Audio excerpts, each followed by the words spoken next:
Olivier et moi avons été mandatés par le comité de pilotage qui avait été initié par la sous-préfète de Mirande autour de la question du camp des anciens harkis de Mirande.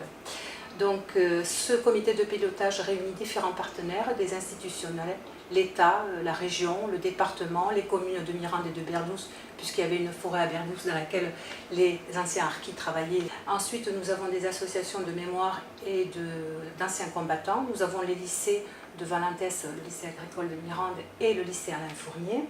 Nous avons également les clubs de randonnée de Mirande et de Berdoues et l'Office national des forêts. C'est un partenariat très riche et très complémentaire et nous travaillons en collaboration sur cette question des harkis et pour la porter à la connaissance du grand public et plus particulièrement des jeunes. Des travaux ont déjà été faits par les professeurs des lycées respectifs et des lycées que je viens de citer avec les harkis. Ils ont fait des fascicules, ils ont fait des compilations, des films pour effectivement vulgariser cette histoire. Donc en ce qui me concerne, héritière aussi de cette histoire, donc il me paraissait important également de vous la présenter avec Olivier. Olivier interviendra lui sur plutôt le programme de la journée du 29 septembre, sachant que le 25 septembre il y aura une cérémonie importante. Ce sont des cérémonies qui sont donc qui est biennale. Tantôt une fois on l'a fait sur Auch, tantôt on l'a fait sur Mirande et cette année elle aura lieu sur Mirande. Donc je te laisse la parole, Olivier, pour parler de ce programme-là.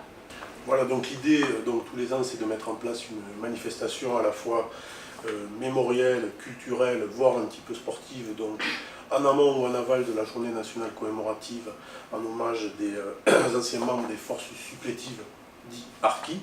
Et cette année, donc la cérémonie aura lieu le 25 et nous organisons le 29, donc avec l'ensemble des partenaires qui a été cité par Fatma, une journée, donc le samedi 29 à Berdoues.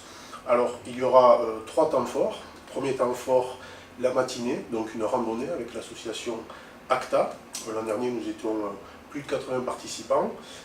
Et l'idée, nous nous retrouverons tous ensemble à la stèle rénale qui a été inaugurée l'an dernier devant les pins de glace plantés par les harkis, devant laquelle une enfant de harki lira des poèmes qui ont été réalisés par les élèves du lycée agricole Valentès en 2013-2014.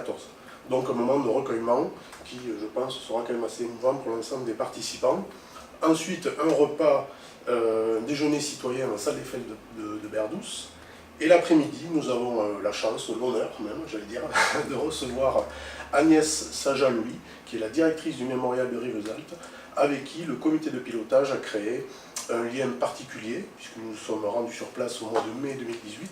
Et cette année, elle viendra animer l'après-midi, au travers de la lecture théâtralisée d'une vingtaine de témoignages de harkis passés par le camp de Rivesaltes, auxquels seront intégrés 4 ou 5 travaux réalisés par les élèves toujours du lycée agricole en 2012-2013. Et elle en profitera également pour nous présenter les actions du mémorial sur la mémoire de la guerre d'Algérie.